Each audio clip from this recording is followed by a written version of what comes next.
From unsolved mysteries to unexplained phenomena, from comedy gold to relationship fails, Amazon Music's got the most ad-free top podcasts, included with Prime. Because the only thing that should interrupt your listening is, well, nothing. Download the Amazon Music app today.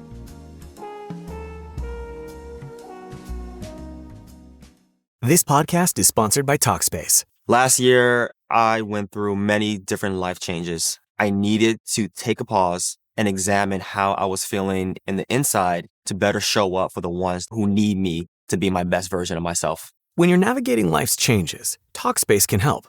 Talkspace is the #1 rated online therapy, bringing you professional support from licensed therapists and psychiatry providers that you can access anytime, anywhere. Living a busy life, navigating a long-distance relationship, becoming a first-step father, Talkspace made all of those journeys possible. I could speak with my therapist in the office. I could speak with my therapist in the comfort of my home. I was never alone. Talkspace works with most major insurers, and most insured members have a $0 copay. No insurance, no problem. Now get $80 off your first month with promo code SPACE80 when you go to Talkspace.com. Match with a licensed therapist today at Talkspace.com. Save $80 with code SPACE80 at Talkspace.com. One of the biggest things that we have to learn if we're going to continue to grow from everything that happens to us in our life is we have to learn the difference between the two different kinds of emotional experiences that we have. One of them is tender feeling. Tender feeling is where all of the healing lies. It's where you grow your self-knowledge, where you grow your self-love, where you deepen your understanding of yourself, where you grow your resilience, where you grow your presence with your own feelings. That's where we want to hang out.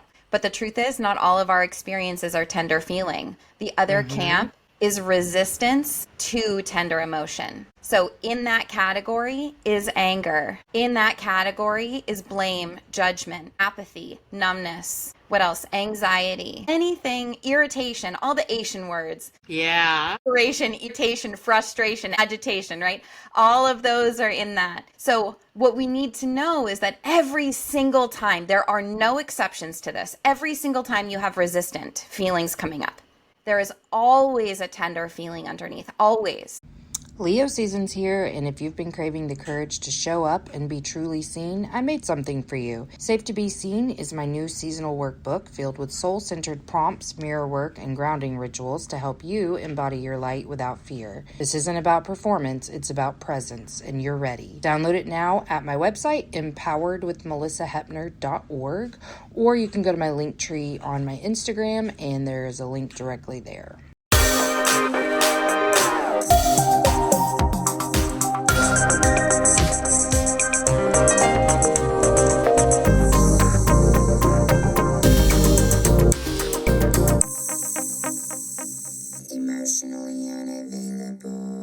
Welcome to Emotionally Unavailable, the podcast where we dive deep into the world of emotional availability and intimacy. I'm your host, Malisa Hepner, and I can't tell you how excited I am to have you join me on this journey of self-discovery and connection. Whether you're navigating the complexities of relationships or exploring your own emotional landscape, this podcast is here to inspire, empower, and entertain. So get cozy and let's explore the depths of human emotions together.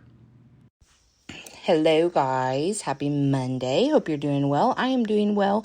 Today's guest is Claire Garner.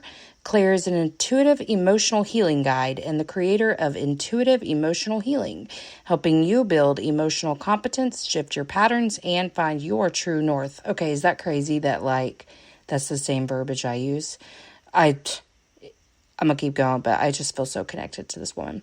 This transformational emotional healing framework brings the how to the spiritual awakening, mental health healing journey with practical emotion healing tools, awareness building techniques, perspective shifts, and step-by-step processes so you can make little steps every day toward being the emotionally free, thriving, fulfilled human you've always wanted to be. I'm wearing glasses that are not my strength. They need to be something different, and they're ruining my life right now. All because I didn't want to walk into the other room to get my red ones. I need to find some just like that because those are dying, and I got to be able to see. So, I think you guys are going to love Claire in this conversation. I felt so connected with her. Excuse me, I have the hiccups. Jesus, every little thing. I'm not editing that. I'm just yawned. I'm sorry. Anyway, I felt so connected with her. She's a beautiful human, and you guys, if you like what you hear, check her out. I will be including links to her website, her Instagram, and her YouTube. And her website is theintuitiveemotionalhealing.com, and it's a Conscious Heart Academy, and that's her online classroom and community. And she offers 6 live Zoom sessions a month to aid you in forming a new relationship with yourself and your emotions. She does this by aiding you in building practical awareness of your mind so you can transform it into your greatest supporter and ally and develop emotional competence so that no matter what gets thrown at you in this very human experience, you know how to feel your feelings without dwelling on them, drowning in them, or stuffing them. So I'll make sure that I include that link as well. And I know that you guys are going to love her, so check her stuff out. I think that's it for me. I hope that your Monday is marvelous and magical. Claire, thank you so much for being on. All right, I love you guys. I appreciate every single one of you. If this is the first episode you listened to, or the 100th, or 200th, some odd. No matter what, I love you, whether you listen to the whole thing or half of it. I don't think that you are here for no reason. So hope that you get what you are looking for. And I guess I'll shut up. Here's me and Claire. Emotionally unavailable. If you want to feel more connected to humanity and a little less alone, listen to Beautiful Anonymous. Each week, I take a phone call from one random anonymous human being. There's over 400 episodes in our back catalog. You get to feel connected to all these different people all over the world. Recent episodes include one where a lady survived a murder attempt by her own son. But then the week before that, we just talked about Star Trek. It can be anything. It's unpredictable. It's raw. It's real. Get Beautiful Anonymous wherever you listen to podcasts. Okay, so I was reading over your profile again this morning, and I was like, man, today is the day, because I just got off a recording. I'm like, today's the day to meet like my people, because you guys are speaking my language. And I really believe anyone who comes on the show was like meant to be. But it's also really cool when you like believe so similarly, because you know what I mean. So the part on your profile that like was like, yes, was when you said you bring the how to the spiritual awakening. Because Claire, oh my God,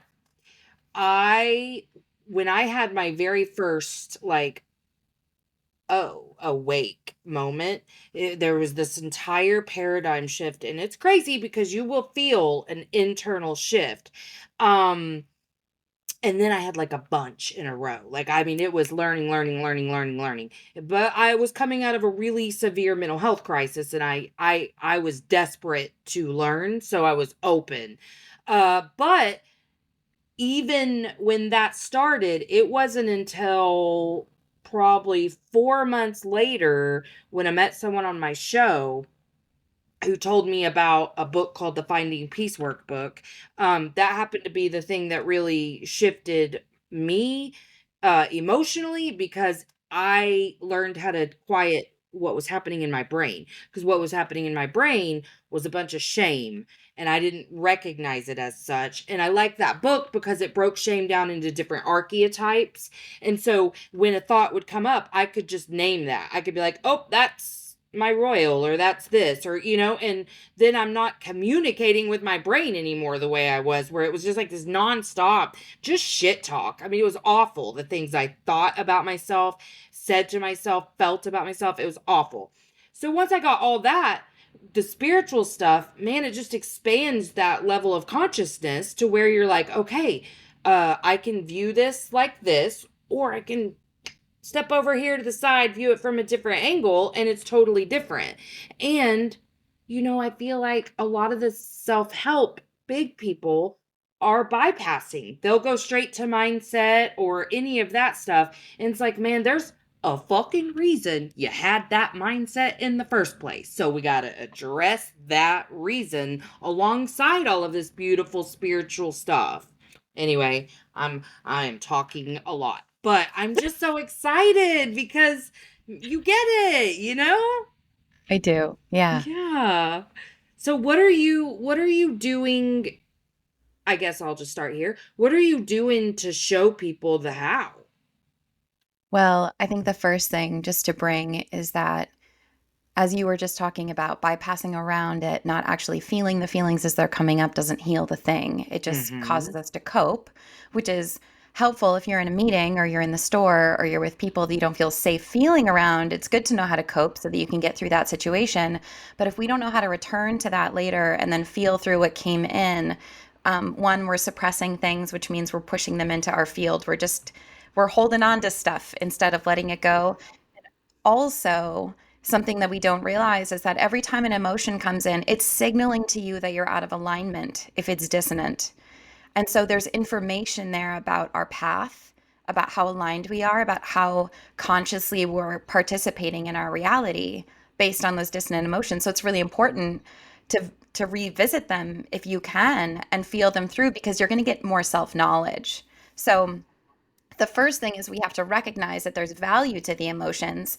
It's not just a, you should do this because it's the right thing to do. It's like, no, you're going to get to know yourself at a deeper level. You're going to be more in alignment. You're going to be stronger. You're going to be very clear with your yeses, very clear with your nos. You're going to feel way less resistance to setting and holding boundaries. There are all of these beautiful things that come in when we really feel our emotions in a competent way over a long period of time. It just changes the game altogether. So first we need to know that, because most of us are like, it's too scary. If I go in there, I'm never coming out. I don't know what to do. No, Um, that's such a perfect point because, yeah. like, I just said this with the last guy, is that we believe, especially people who like are grieving, they believe that if they allow themselves to sit in the grief for 90 seconds, they'll never get up again. And it's not isolated to grief, but that's the when you can get someone to actually acknowledge that that's the fear, that I'll never get up again, I'll never be the same, I'll never anything. And it's like, well honey, that's kind of the point, is to not be the same. Let these pains change you in the most beautiful way, because you're changing no matter what. When you lose Yep. someone, especially, you're never going to be the person you were before you lost that person. But Yeah. like, I have a client that was saying, well, I'm afraid that like I'll never get off the couch again if I allow myself to be sad. And I'm like, baby, that's what your brain is there to do, is to lie to you just like that. Right. And Right. okay, can I ask you this? Yeah. In your personal life, do you remember like being avoidant of pain and Oh having God, that yeah. fear too? Like, Oh yeah. well, if I look at it, I'll never be okay again. I think everybody has that to a certain degree. Everybody pushes away certain things because we don't have practice, or Mm-hmm. we got reinforced not to feel that thing. It wasn't acceptable. And so I think for everybody, it's different. Like it's a different emotion or a different experience that we don't want to look at. And it can be conscious or unconscious, but all of us are doing that. Everybody's pushing something away for sure. Yeah. Oh yeah. Well, and where I found us to be the most avoidant as a species is even just in hearing other people's experiences. How quickly we are to jump to blame so that we don't have to feel anything about their feelings. Like as a mom, I used to do that. Like you fell and you weren't listening to me. Like I told you don't do that, you're going to get hurt, and then you did it anyway. It is my belief that we don't jump in and go, are you going to listen next time? Because we're uncaring or unfeeling, or we actually want them to, learn this lesson. It is because it hurts us to see a child hurt. And so to dismiss that pain in ourselves, we will dismiss their experience. I can tell you 1,000 times it's happened to me and that I have happened to other people. And I don't think people realize this is what they do. Social media shows you a sad video. Oh, but what did they do to deserve it? Like that is our first thing. And it's not because we actually believe people deserve to be hurt, especially in these big ways that we see on TV. It is because we don't know how to sit with the uncomfortable feelings that come up when we watch somebody else in pain. I love what you're getting at here, and I want to take us even a step further because this is a huge insight, and I love that you've already arrived at this in your own experience. So the way that I like to deepen this is to say, we actually, one of the even deeper reasons that we don't hold space for other people, we distract them, like you were saying, we blame them, we judge them, we try to make them laugh, we try Yeah. to make them feel better, right? We Try just to try to fix it. change their Mm-hmm. experience in some way. The reason we do that is because when we don't have presence with our own emotions, we don't have presence for other people's emotions. You literally can't give other people what you don't give yourself. God, And that's so, such a good point. Yep. right? So, like learning when your own feeling, and you were getting at this, learning to be with your own feelings and going, oh, my heart is broken because my kiddo is crying. And it really gets me when I see them feeling helpless and I feel helpless. When we don't have room for our own helplessness, you're going to rescue the other person every time. But the truth is, and I've watched this time and time again with clients, with my nephews who are 9 and 5 years old, uh, with with my parents, with dear people in my life, that when they're feeling something and I slow down and I hold eye contact and I don't try to change it. I just give them presence. I validate what they're saying. If they need help getting curious and exploring it, helping them with that, every time that happens, the person softens if they choose, right? It gives them an Yeah. opportunity to choose to soften. Mm-hmm. And what I have found is that all of my relationships have experienced a deepening. The relationships that are aligned, that are truly meant to be in my life, they experience a deepening because it makes people feel seen when you don't rush them through their process. And then it gives them permission to feel their feelings, which in turn gives them more room for other people's feelings. So there's this chain reaction that we don't think about. Yeah. That is why I tell my clients, especially like when I first meet them, like when you change, the world around you changes. Yes. When you're putting all of this love into yourself, you're able to share that with others. But you're so right. You can't give compassion to someone if you're not able to give that to yourself. You can't Yep. hold love if you're not loving yourself, period. I mean, Yep. I was a person who firmly believed nobody loved me as much as I loved them, and that I felt very much on the periphery of all my relationships. The other side to that is I designed my relationships like that because it kept Yeah. me, safe. Like, you're not looking at me. That freaking paradox of I want desperately to be seen and yet I'm terrified of being seen. It Yep. wasn't until somebody called me out and hit me in a spot that nobody had ever actually been able to uncover, and it pissed me off so bad. But I was like, ooh, I don't like this feeling. Like, I was growing, so I sat with it, but I was like, I want to throw up. I feel like you're like looking right through me, and I hate that because I had worked really hard subconsciously, but it became conscious. All of a sudden I could see all the things I had done to try to hide this part of myself, and it was like, oh, okay, of course nobody's seen you because you've been hiding.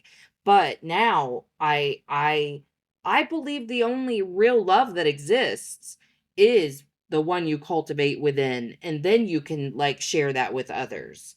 And it Yeah. wasn't until I like really worked on filling myself up with love, compassion, and unconditional regard that I was able to share that with others. Like, now I'll still catch a judgmental thought coming in my brain, but I'm like, oh, why was that my initial reaction? And if that's my judgment, what am I judging in myself? Because I don't believe that we have those judgments for no reason. So I've Absolutely. just learned Yep. to get really curious about them.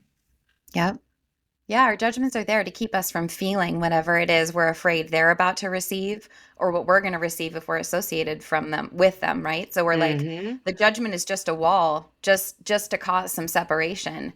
And so if we bring this actually back to us and our own feelings, one of the very first things that we can do to help ourselves deepen in this process of feeling our own feelings is to check our judgments of our feelings, how much we're feeling, and why we're feeling things. Because that judgment is going to keep you from feeling safe to feel it every single time. It's going to stop you in your tracks. So we notice our judgments toward other people a lot faster because they're more in our face. And I think our judgments of our emotions and how much we're feeling and again why we're feeling them, or what it says about us that we're feeling them, right? Those are more subtle. Those appear more. Sometimes it's not a thought in your head. Sometimes it's a sinking feeling. It's just looking for the exits. You're not even aware that you're having judgment of yourself. You're just deeply uncomfortable. And so, really practicing looking at, if I'm trying to rush myself through this feeling, if I'm trying to look for who's responsible, if I'm continuing to circle around in my head and fight with this person, even though they've been gone for 45 minutes and I'm Yeah. by myself, right? It used to be me. It was awful. Right? Well, and I think in any moment, we as human beings, when you get challenged and you're up to your eyeballs, everybody resorts to that Yeah. again. So just like, how can you just catch it and just go, oh, human, oh, wow, we're swirling again. Where are we Uh-huh. hurting? Right? And come back, check our judgments and look for, where am I making myself wrong? Where am I Mm-hmm. dehumanizing or demonizing the other person? Where can I just zoom out and go, we're both people, we're both reacting to our pain in moments, we both have blind spots.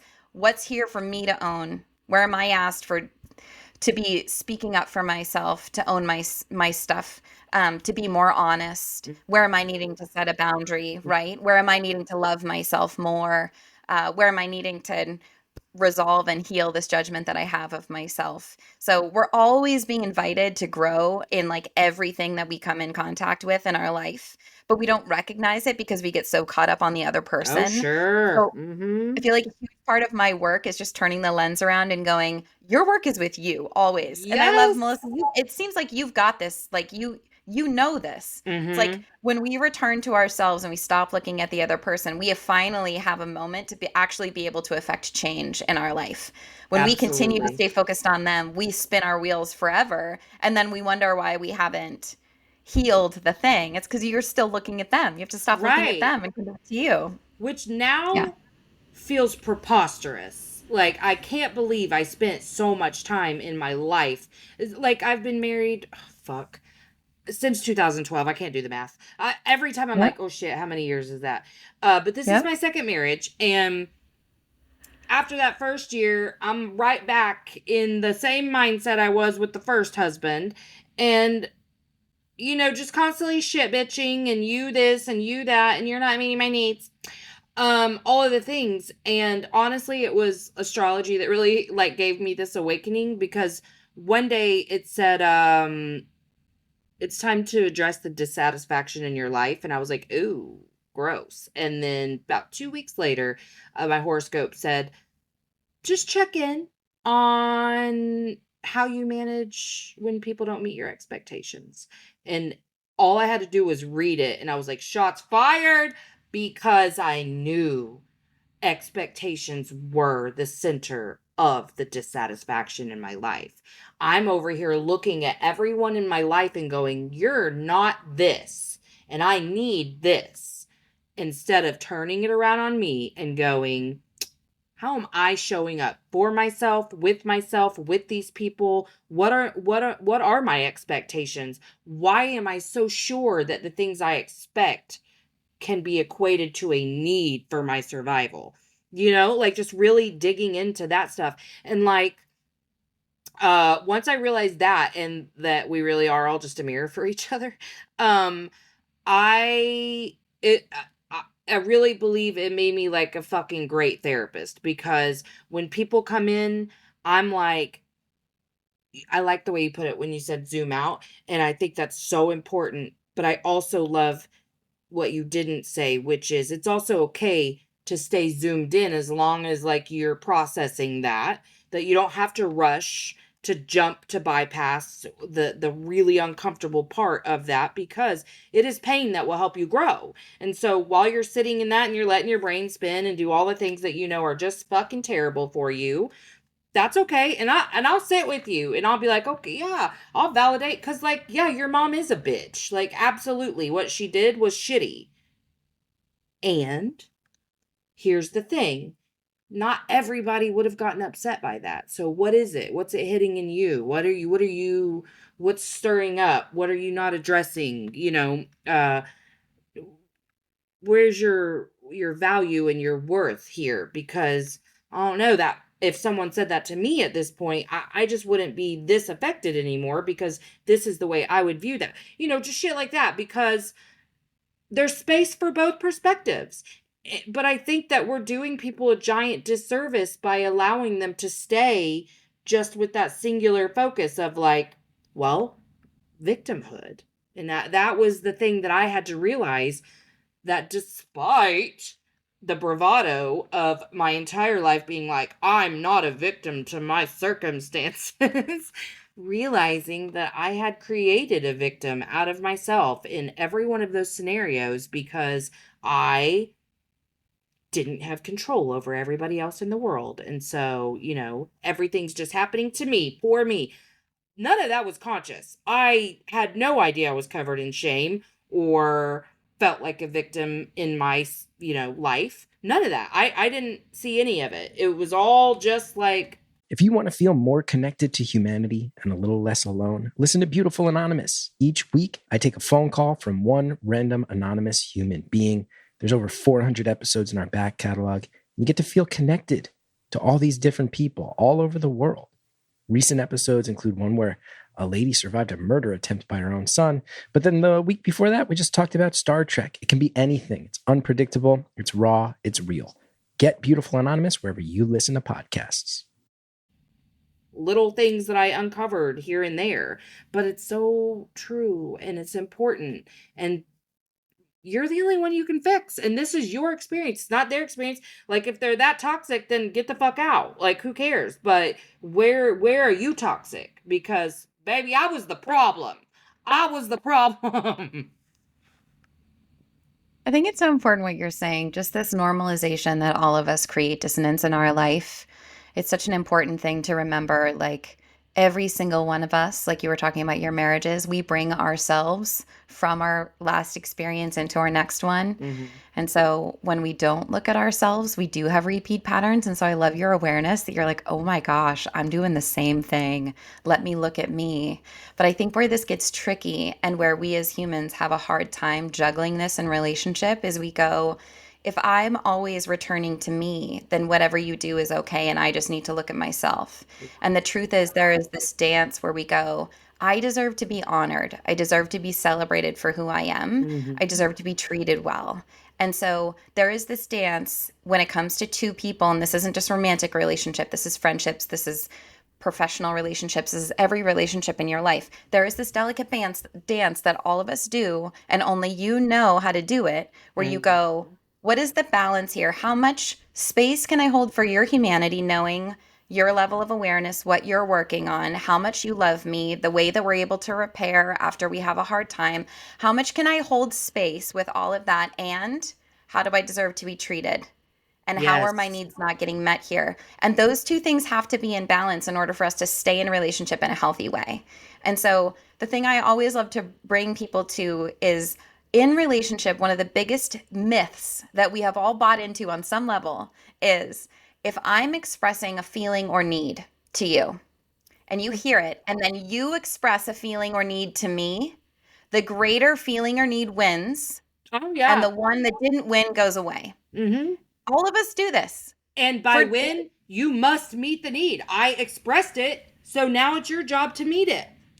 Right. And so your need, because you probably have a need, like the other person probably has a need that's competing, then goes away because the person just won and it seems like theirs is more important. So it's like we have this habit in relationships of kind of caretaking one person and really abandoning the other, and encouraging people to abandon themselves if they see like, oh shoot, like, yeah, I guess I'm not doing what I could be doing in this situation. So the thing that is so challenging is for us to expand our ability as people in relationship to go, I can express where I'm coming from, what I'm needing, and how I'm feeling.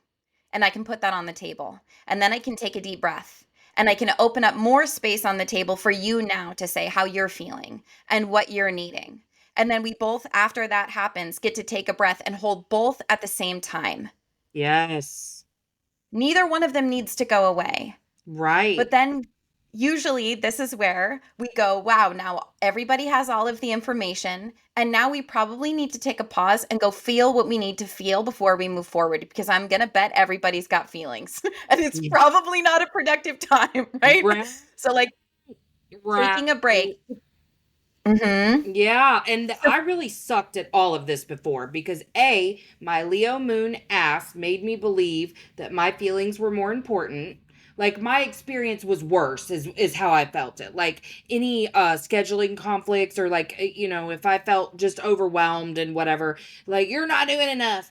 Um he would offer what his experience was, and I'm like, right, mine's somehow worse, so my needs are more important here. I'm gonna need you to meet those needs, and he's over here avoidant as fuck. Like, no, I don't think so. And then yesterday was the first time we've had this scenario come up in quite some time.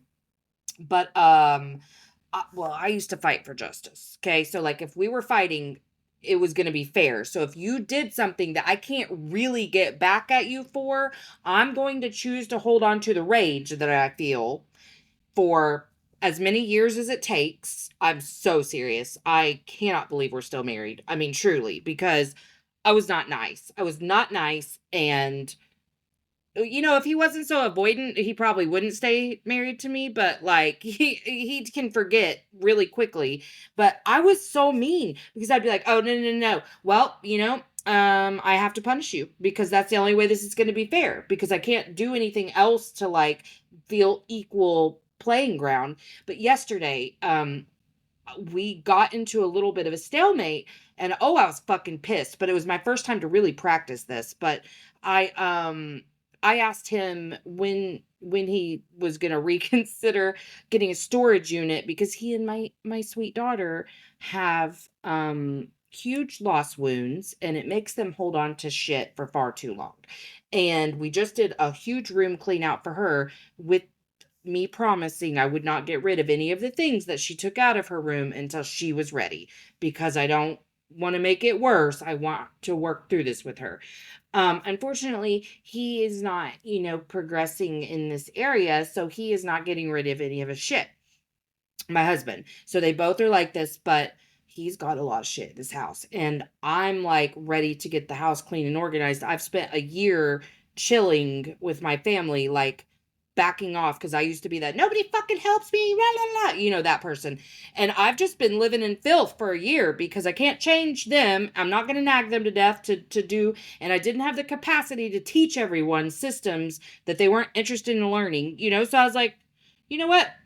No one's going to die if the house is dirty. Great, great.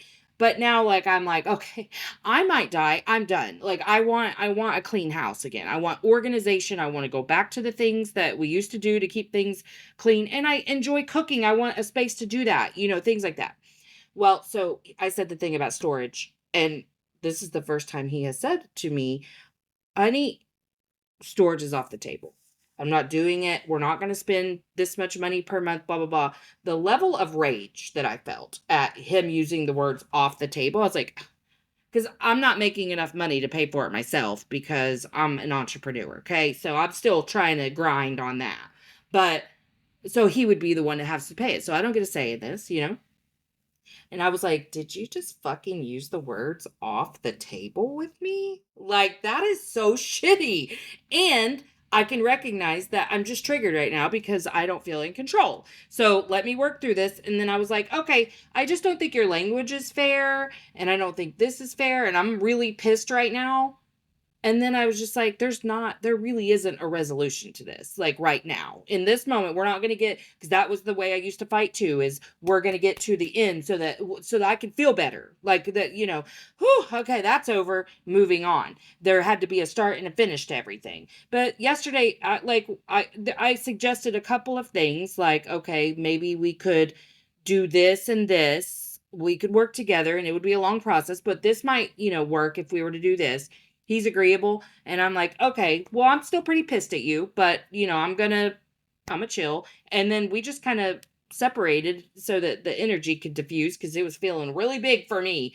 For him, he's like, I said no. So, I guess I'll just wait for your feelings to pass. But it really did piss me off really bad. But I was kind of glad for the practice because we haven't had a situation like that in a long time. So it was like, damn.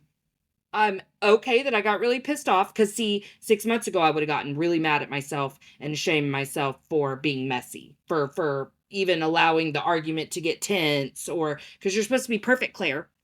That's what I thought healing was for so long, that I was gonna never lose my temper and never say snarky shit to my husband. Or no, I do all those things sometimes. Sometimes I do.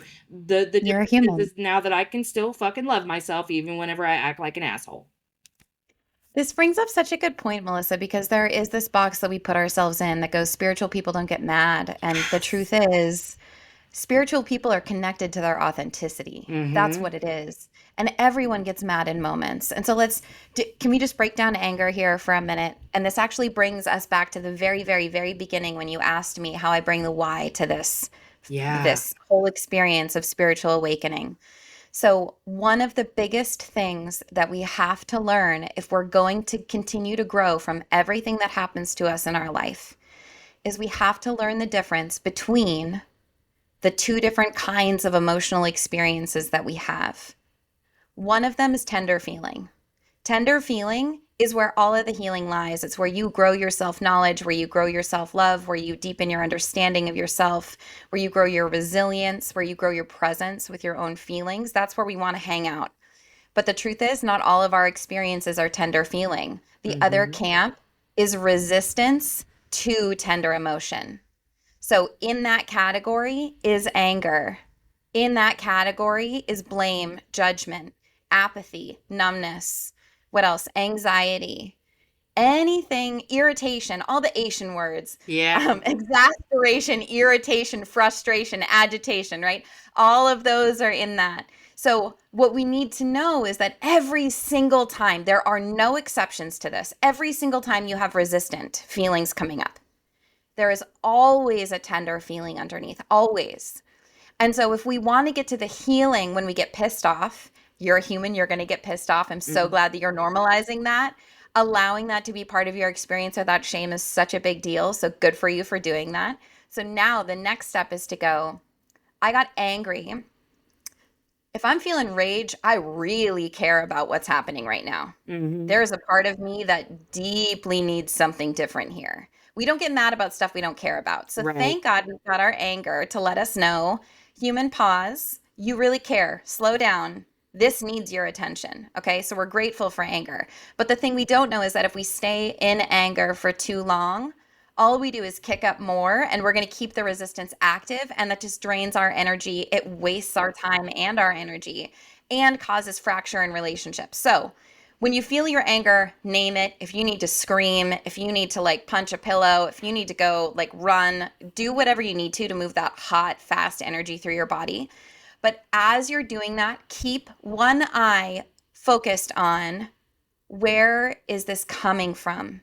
My heart hurts somewhere. Yeah. So, listening to this story from you yesterday, Melissa, I'm wondering, it's like if you look for a tender thing underneath that rage, if I put myself in your shoes, I'm just going to throw out some things and you see if any of them Yeah. resonate. I would feel not considered. There might be a part of me that feels like I'm not important if I'm being told a choice instead of being asked to collaborate on a choice, right? So there Yeah. might be some diminishment. Um, we might not feel free, like we might feel a little bit trapped because we're not being given an option. We're being told it's going to happen. Definitely There felt might just trapped. be, Yeah. right? So there might just be some level of, I want you to value my opinion. I'm not feeling valuable because you didn't ask me for my opinion. Does any of that resonate? Definitely the trapped. I mean, probably if I were to, I don't feel like I necessarily bypassed, but whenever a feeling like I'm not being considered comes up, it's kind of easy for me to work through that quickly because I don't believe that anything this man does has shit to do with me. Like that's the understanding that I've come to, is that his shit's about him and my shit's about me. And we don't react to one another because of each other. We react because of ourselves. And so, Yep. but I definitely felt trapped, like Yep. real claustrophobic, because I felt trapped in the conversation because where am I going to go now? You just fucking laid down the hammer. And Yep. felt trapped in this relationship. Like, okay, so not only am I like married to somebody who is completely disorganized and won't even like take my advice for how to get organized, and like even like come help me clean. Okay, so when we clean, this is the steps so that we can get it done more efficiently, because his ADHD ass will pick up something, walk to another room and start, that thing. And I'm like, oh honey, this works better. Let's do it this way. And he's like, you know. And I'm like, oh, okay, so great. So this, and this. So if I allow myself to do that, then I just feel really trapped and stuck. Like, okay, then I feel like sometimes the only way to overcome some of that is like, okay, well, I can't change him. So I guess this is another thing I just have to succumb to sometimes. That's how, like, it's very victim-y and it feels kind of gross to say out loud, but like, yeah, sometimes I'm like, okay, so just another thing I get to concede on because I'm not going to give this my energy. And there have been lots of things like that I feel fine with that being the attitude about. And then there's some things that I'm like, I think you're avoiding, like, because I don't want to, I've always been the person who was simultaneously creating, some victimness in myself, but also trying very hard to figure out how I was the problem so that I didn't even have to talk to somebody else about our issues, because I didn't actually want to confront. I'm pretty, as loud and abrasive as I can be, I'm actually pretty non-confrontational. So, like, I want to avoid conflict at all costs. Not with him, I'll fight with him all day. But, like, just in general, I don't want to be vulnerable, though. I mean, that's the thing that I've been working so hard on, is just to be like, well, this is where I'm at right now and it feels yucky. And then especially like my confirmation bias tells me there's no point in sharing that shit because it doesn't change anything. And no matter how many times I say it or different ways I say it, he's not going to receive it. So why even bother? That's what my brain likes to do it to me in those conversations. So mostly just stuck is how I felt, which is why I was like, that feeling, the helpless, powerless feeling is what I was really gonna like say, comes it out. sounds, I'm hearing dismissed. That's what it sounds Yeah, like also. yeah, Yeah. for sure. So everything you just shared, Melissa, I feel like is so relatable to so many people, because we do get to a point where you go, I've tried to talk about this so many times and I'm not being received, so I'm just going to give up. But when that happens, what we're doing is we're abandoning ourselves. And Mm-hmm. so if we can reorient it, the question that I would start with, and the question I always lead people to, is, am I focused more on the solution or am I focused on connecting with my partner? Because most of the time we're focused on the solution. And the truth is, if you and your partner are going to do things together, you have to be focused on how you do things together, not the outcome of what you're doing. It's like your relationship is always more important than the thing that you're fighting about. And so in the situation, the ideal that we want to work toward, right, is you going, shoot, I have a need. That didn't go very well. Let me separate. What am I feeling? What's my tender feeling and how can I show up for that in myself? I wouldn't, you said we react to ourselves, not each other. I firmly believe that. That's true. So if you're feeling rage, if you're feeling anything because of something he's doing, you're feeling really triggered, there's a part of you that is desperately needing your attention, desperately needing for you to soften with you, for you to make space to validate your own feelings, to honor your own need, to not skip over your experience. Okay, we are entering the room as that best friend that goes, you're the most important person in the world. I love you. I believe in you. I want to know everything that you feel. We're going to talk about it. You're going to cry. I'm not going to distract you. I'm not going to make you feel like shit. I'm going to hold space for you as a person, and on the other side, we're going to high five because I'm going to be so proud of you that you just felt all of that. It's like, that's who we are. It's like we have ourselves. That's what we want, right? Yeah. For you to have your own back. So when it comes to moments like this where we're feeling dismissed by our partner, or we're feeling like we're being told decisions are being made for us, we want to go back and go, wow, my heart hurts because my grandfather used to talk to me like that. And Mm-hmm. I flash back to being a kid or whatever is coming up, right? I've been talked down to like that. I know he didn't mean to do that. I know he loves me. This isn't about making him wrong, but it's about going, where is there a part of me that's hurting here? Where can I witness that? Love myself. And then how can I connect with my partner before I try to solve this thing with him? Which can look something like, hey, sweetheart, back there, when I was trying to talk about the storage unit thing, I was really hoping we could make the decision together. And I know that this might not seem obvious, but like I want to be part of the decision. I feel like a little kid when you tell me what is going on. And I care about how you're feeling. Why did you say it's off the table? Are you feeling overwhelmed? Does that feel financially like stressful? Like how are you feeling about it? And asking about the feeling and what's happening in their heart before you go to the solution, because when we feel seen, we are 8,000 times more likely to lean in and then want to make a decision together. Yeah. So much of the time, when we just slap down a hard boundary, it's because we are feeling something that we is so excruciating for us that we don't even want to look at it. So we're just like, nope, this is what's happening and I don't want to talk about it. Yeah. Well, and as you're saying what you just finished saying, I remembered I actually felt really proud of him for like putting his foot down about something because he's hates conflict. And so he would rather avoid and wordsmith so that it's not a direct no to something because he doesn't want my response to the no. So I actually, as pissed as I was also like, this is not necessarily how I want you to hold boundaries, but damn it, I'm glad that you fucking had one. Like, cause I want him to care more about himself and quit being such a people pleaser, you know? So like that Totally. was there and it was present and it was competing for sure with, my indignation, but it was also like it was nice. It was like a connection point because I was like, well, first of all, I continue to tell this man that if he will be honest, I will provide safety for the honesty. So I am committed to that above all. Am I great at it? No, but I'm committed to it. I'm committed to growing in this area where I will be safe for him to be honest with. And in the moment, that was the way his truth had to come out. He apparently, had to work up the nerve and just be like, because it's been like a year of maybe, or, da da da da. You're just brushing it off nicely, but not coming right out and saying like it's not something I want to spend $400 a month on. Well, okay. Well, if you had said that a year ago, my expectation wouldn't still be that we're waiting on something to go do this. So it was a lot of different things. And you're right. I saw him lighten up and loosen just with a couple of questions, like after the initial dust up. And the same thing happens to me on the occasion that he asks me clarifying questions. You're right. I completely melt then because we're not adversaries then.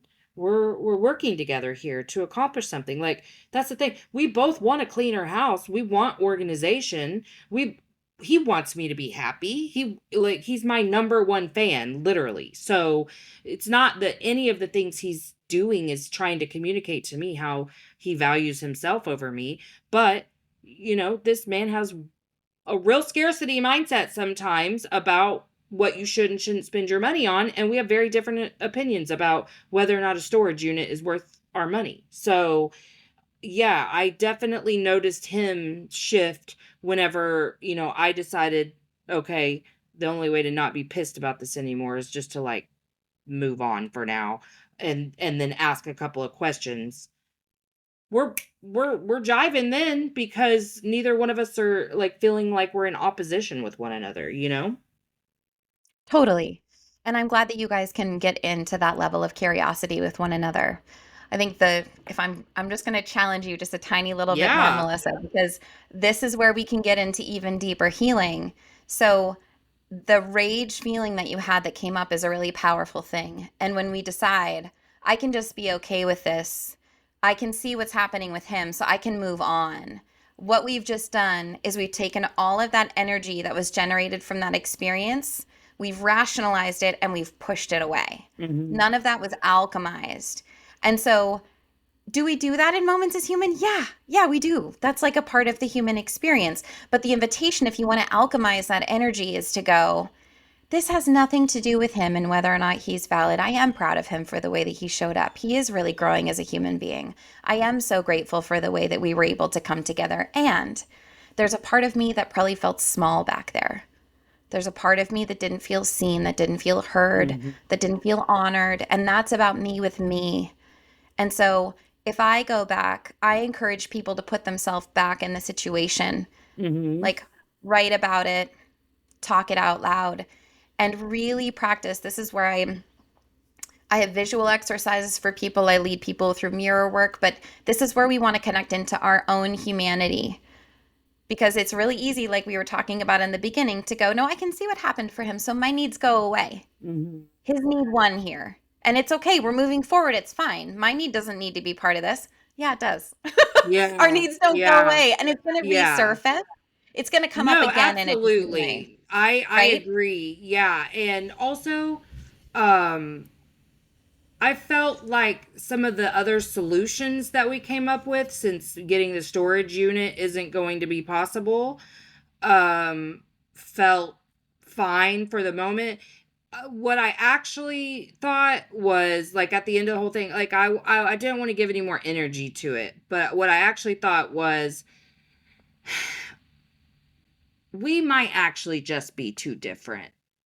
Like, you know what I mean? Like, I that's the way I felt at the end of it, which was, I need to consider this relationship in its entirety, which isn't going to be done right now. You know what I mean? Like, I feel guilty saying that because I know he listens to my show. It's not something I wouldn't not say to his face, because I would.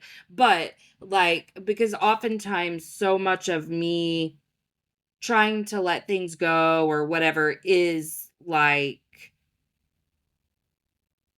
trying not to be too much, probably, but there's, like, I think the conversation I have with myself all the time is, it's okay if I ever reach a point that this relationship just isn't working for me, that I don't have to stay in this relationship. And I think that was a lot of the shit that really made me feel stuck before, was you have to, because you have kids, you have this, you have this, you have this, you have this.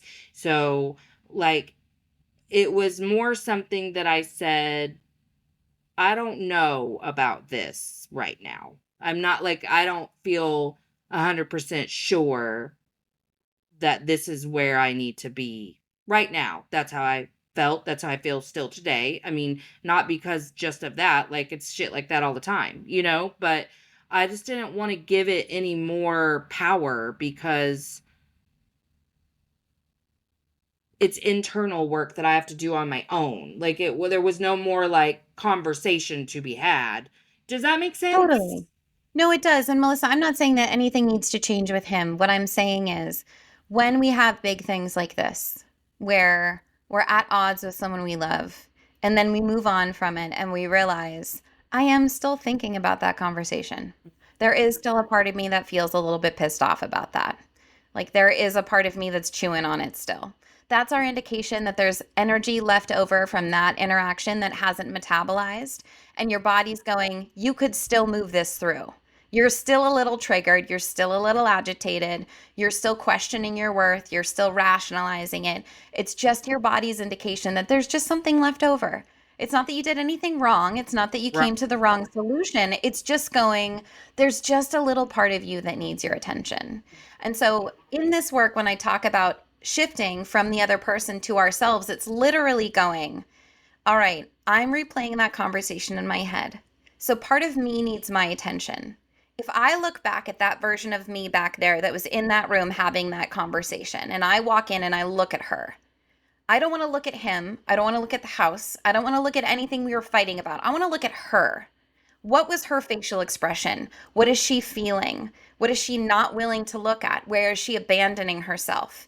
We're not focused on the other people. We're going, what did my human need back there? How did she feel, and how can I hold space for her? How can I witness what is going on in her, so that the energy that she was feeling back there, that she's still feeling in this moment, because I'm still swirling about it in my brain, if I can witness it, if I can let her cry, if I can hold space for her and let her melt, she's going to metabolize all that energy and she's not going to carry it with her in the future.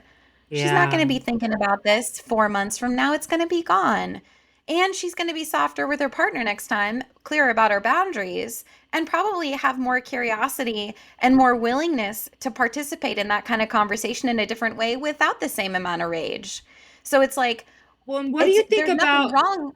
doing that even just as a check-in? Like what, like if you have a really tense conversation with someone and it's over and you've moved on or whatever, what do you think about even this as just like almost hygiene where like Oh, a it is check-in? hygiene. Yeah. Yeah, But like whether 100%.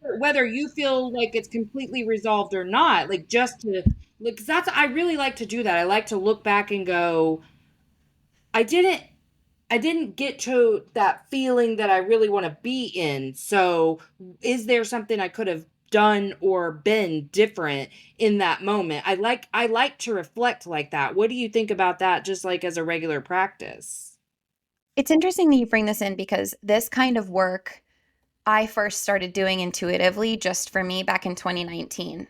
I would just get in the car at the end of a workday and I had a 25-minute commute. So I would literally turn on the voice recorder on my phone and just start processing the day. And I still have the first voice recording that I made. I love And that. I started off with like, I don't really know why I'm doing this, but I'm feeling really uncomfortable in my body. And I feel like if I talk about it out loud, it's going to help me figure it out. So I literally started talking about the sensation that I have in my body. Like literally, I had a knot in my stomach. I felt kind of like cotton. That's how I describe it when you feel so full up to your eyeballs that you're almost numb. Um, and then as I was describing that, feelings started to come up. And then I started describing the feelings. And then I realized what they were coming from during the day. And I just let myself cry. And so, in this way, if you do have a commute, if you have a chunk of time, I always encourage people if you're going to go do something that you know is going to be triggering or uncomfortable for you, like carve out 20 minutes, half an hour after that, where it's just you with you in the car or somewhere where you can speak openly, talk it through into a voice recorder or just with yourself and process it so that you're not carrying that energy with you to the next thing. I This is an love that. incredible way to have hygiene. But again, as we're processing, you have to be really aware. Am I just detecting resistance? Like, am I going, yeah, I feel angry, period. Right. And you're not looking further than that? Yeah. Because if you're stuck in resistance, if you have any charge, blame, judgment in your body, you haven't gotten to the healing and you're not moving the energy through. Yeah. You have to get to the tender feeling and then you have to witness it in order to metabolize the energy. So, as we're talking out loud, Great we're frame. always looking for the tender feeling. Yes, because I'm always trying to tell people resistance keeps us stuck, but I love the way you're Yep. defining resistance because Yep. so much, how like you said you learned things intuitively, me too. So I know that when I learn something, I'm not the first person who's ever thought this, felt this, known it, seen it, experienced it, but I don't Yeah. always know where the hell it came from or what it was rooted in, like what's the theory, what's the whatever. You know what I'm saying? So like Yep. I will just learn something and I can't always put a vocabulary to it to help somebody else understand it at the deepest level. And so I love the way you have really defined these categories because it's very simple. Like if you're here, you're not here and here's where you want to Yep. be. Cuz I'm always saying, and I read you say this similarly in your profile. I'm always saying if you're not in your head, you're not in your heart. Or if you're in your Yep. head, you're not in your heart. And Right. and Yep. it took so long for me to understand the way I was intellectualizing all of my experiences instead of Yep. experiencing them and having Well, feelings. and even that is such a deepening. Like that's something that just we continue to grow our awareness of where we are still. Everybody rationalizes when they get really challenged. Mm-hmm. Everybody will start looking for the exits, including myself. We're people. It's part of our protection mechanism. Mm-hmm. So it's giving ourselves permission to have that behavior, to notice it and go, oh, human, you're hurting. If you're in your head and you're arguing and you're trying to figure this out, you're hurting. So let me just stop. Let me look for the tender feeling. And you know what's really great about this is early on in my practice, I started offering my intuitive emotional healing framework to people professionally in 2021. And one of my early clients, I was talking to her about these two different categories of emotion and how we get to them by starting with the story and moving through our belief. And she was like, Claire, I need a visual. Like, I can't do this with you just talking about it. So I actually came up with a color coded flow chart that brings us from the thought we're thinking, that's red, through the belief, which is the layer underneath, that's orange, into the resistant feeling, which is you protecting yourself, that's the yellow band, down into tender feeling, which is blue. And when we get into the blue band, all of those tender feelings are listed there for you. So when you look at it, you go, oh, yep, I'm feeling grief. I'm feeling dismissed. I'm feeling abandoned. I'm feeling small. You get all of them right there. You Mm-hmm. have this ability to then hold space for yourself, witness it. And the very bottom band is purple.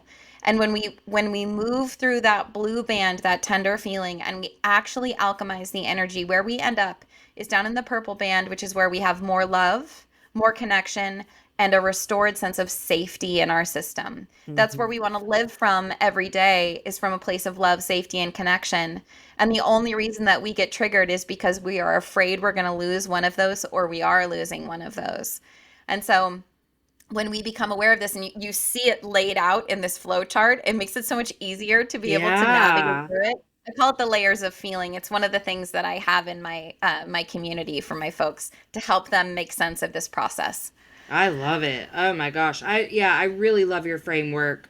I love the work you're doing. I'm so glad I got to meet you. Like, legitimately. I don't know if I just didn't see the like a message that I saw the initial, obviously you asking to come on and me accepting, but when I went today to change the link, I saw a message and I was like, did I like see that and think I would respond later? Like, cuz it was such a genuine message that it's not something I would like purposely ignore. So just Yeah. wanted you to know I didn't purposely ignore it. I don't know what Yeah. happened. Thank I you. probably Yeah. like was like, oh, I'll read that later. Yep. But I have loved having you on. Before we go, is there any final words, anything you feel like you didn't get to touch on, anything at all? I just, my closing take home for everyone is to just remember that you are a person just like everybody else. Every single human is walking around holding so much pain, and we can't see how much pain other people are holding. And when you look out at the world and you see all of the different behaviors, you see the people pleasing, you see the violence, you see the anger, you see the blame, you see people controlling things, you see people deflecting with humor, all of that.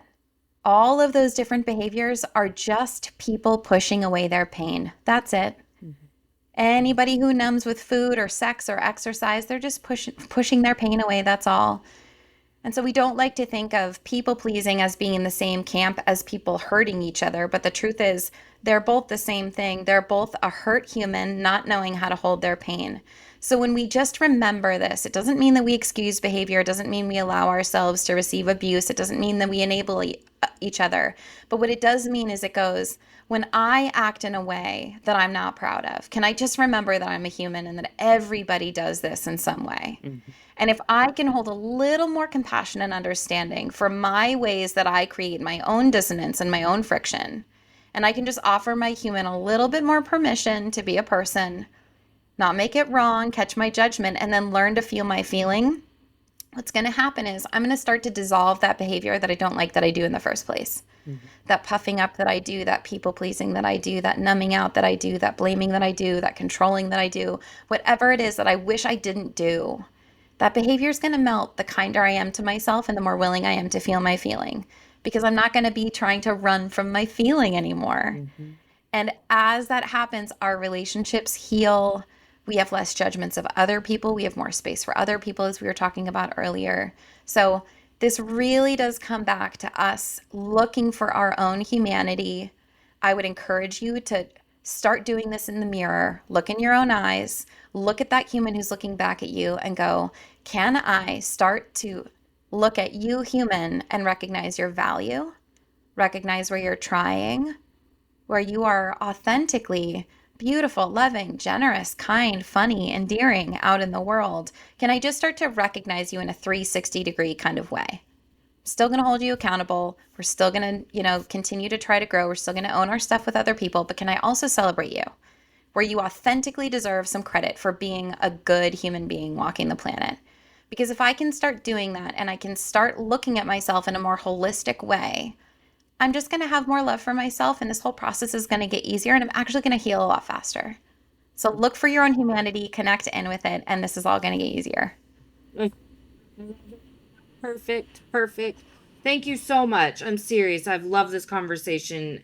My heart is very happy. And I just Thank you for appreciate you having so me on, much. Melissa. Absolutely. Yeah, I appreciate it. I hope you have a terrific Tuesday. Is today Tuesday? Yes, Today's Tuesday. All right. Thanks, you Mercury's too. in retrograde, Claire.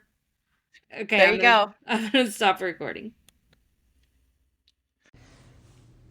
Hey, make sure you've given the show a 5-star rating on whatever platform you're listening to if you haven't already. And check out my website, empoweredwithmelissahepner.org, or my link tree on Instagram at melissa.hepner to check out my latest offers or workshops.